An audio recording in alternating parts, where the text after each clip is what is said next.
It was like 2019 and I almost died in my Airbnb. I told this story before when I had like 30,000 followers, but there's a lot of y'all who haven't heard this, and this is some tea. So my boyfriend and I were going to LA. Everything was booked up the weekend we were going, so I ended up booking an Airbnb. And we're from Canada, so we're super privileged that like when we book an Airbnb, we don't worry about death. So we get to our Airbnb and there's this crazy old man outside who's trying to hit on me, but he was crazy and I was just like, it's no big deal. Anyways, he followed us up to where our Airbnb was and he got in the unit directly across from us. Foreshadowing. Anyways, the first and second night we kept hearing banging on the walls and we just thought it was the neighbors like getting mad that we were talking too loud. But on the second day we left for the whole day and when we came back, all my makeup was moved. Like, let's still sleep here. But that night the dude from across the hall was trying to break into our room. And because I was from Canada, I thought calling the cops cost money because y'all's hospitals cost money. So I thought calling the cops was gonna cost money. So we took the logical steps of pushing every dresser up against the door so he couldn't like push it open. But I don't know, this man was on drugs, so he could have had some like superhuman strength at that point, like from his crack. So we took all the butter knives from the kitchen just in case, you know, that's our only line of defense. There was no sharper knives. And the banging stopped for a little while, so I was like freaking out because I was like, yo, he's plotting something. So I asked my boyfriend to go check the little peephole thing to see if he was still in the hallway. So my boyfriend went to go like look through the little hole thing to see who was in the hallway. And mans was like this. Like trying to look into the room. And he had something in his hands. I don't know what it was. He was probably trying to murder us. But still, like pretty much through the whole night, this homeboy was like banging on the door, like screaming, mumbling random things. And we're sitting there with like our butter knives, like But at like 6 or 7 in the morning, he went back into his room. So we made a break for it to get into an Uber to go back to the airport to leave the country. When I got home, all of my underwear were gone from my suitcase. Okay guys, it's time for story time. Get ready. This one is pretty wild. So when I had just started my beauty Instagram about 2.5, 3 years ago, I got to know a bunch of really sweet girls on Instagram. We were all like content creators, so we decided to create a WhatsApp group.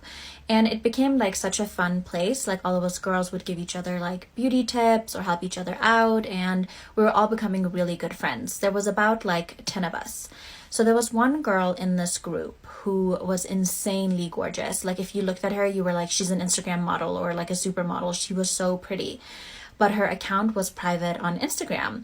So in the beginning, we didn't think much of it. We were like, whatever. She's just like, you know, she just doesn't want to show her pictures to everyone. You know, everybody has right to their own privacy.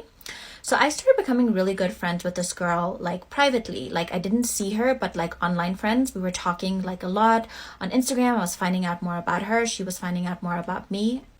Part 2 of my story time. So like I was saying, we were getting to know each other. You know, she was telling me about like her family in Germany, and I'm half German. So I was like, oh my God, that's so cool. Where are they from? And then I found out that her family is from the exact same town that my family is from. So I was like, this is so awesome. Anyways, so a couple of months went by, and then one day I was like on Instagram, and another friend of mine posted a picture of a girl on Instagram, and this girl looked exactly like this girl in our group, like, you know, and I was like, oh my God, why is she posting a picture of her? And she was like talking about like beauty trends, and then she posted this girl, and then I found out that this girl who was our friend for months and months, and we had told her like private things on the group and like all of the stuff and like shared our life with her, was actually someone who had taken the pictures of an Instagram model and created a fake account. So now we had to confront her. Part 3 of my story time. So one of the first things I did was talk to some of the girls in the group privately, and I was like, listen, this is what I found out, and here's the account of the Instagram model. And everyone was like, oh my God. You know, people were like, we were all like kind of freaking out. We were like, this is so crazy. We've shared so much information with this person. I think immediately what really like made us a little bit shook was that this had been going on for months and months, and we didn't know about this.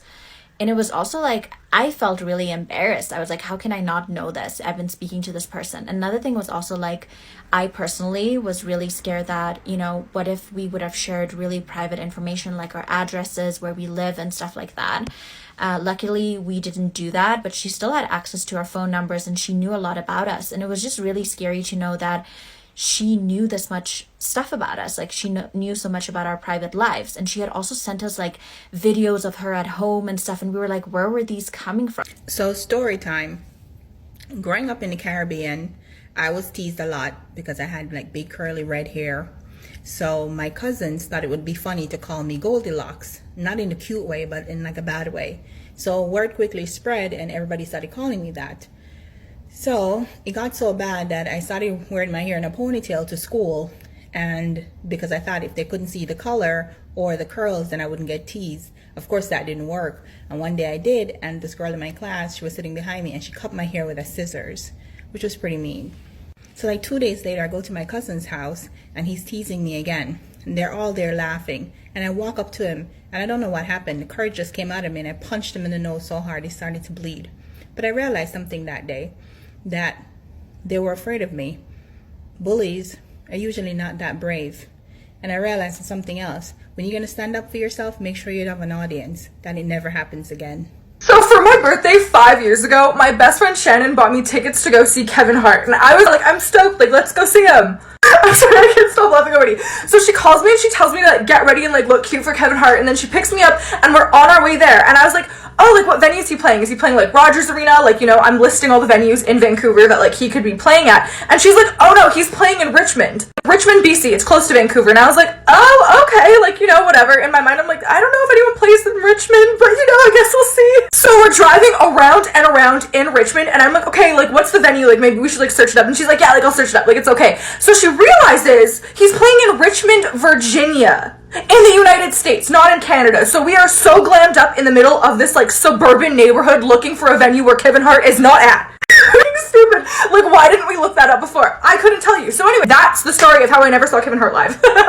Story time. A girl named Akira Kendrick sent me this story, and the background of it is that her dad was very abusive to her mother, and her mother got custody of Akira, and her dad was not happy about that. Anyway, so Akira was with her aunt and her cousins at her grandmother's house, all on her mother's side, and her dad stops by to say hello.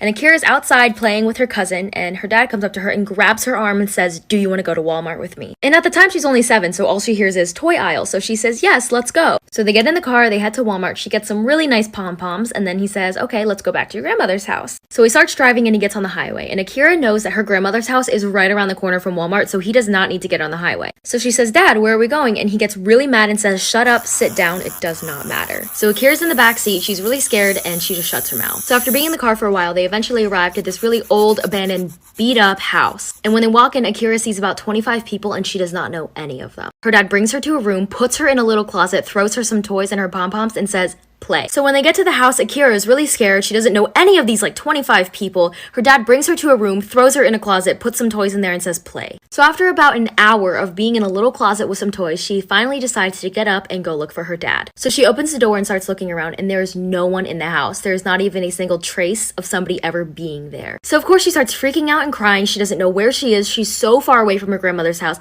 and she doesn't have a phone. And so eventually, after 3 hours, she hears somebody. She looks up and her dad is standing there, and he says, come on, let's go, the cops are outside. So basically, Akira's aunt called the cops and they had a search warrant for him. They ended up finding her dad and they said to him, if you don't take us to her, you will go to jail. And obviously, from what I just said, he finally took them to her at this random old abandoned house and they found her. And they ended up putting him in jail anyways, because why not? 2 years in jail and 1 year on probation. Don't steal children!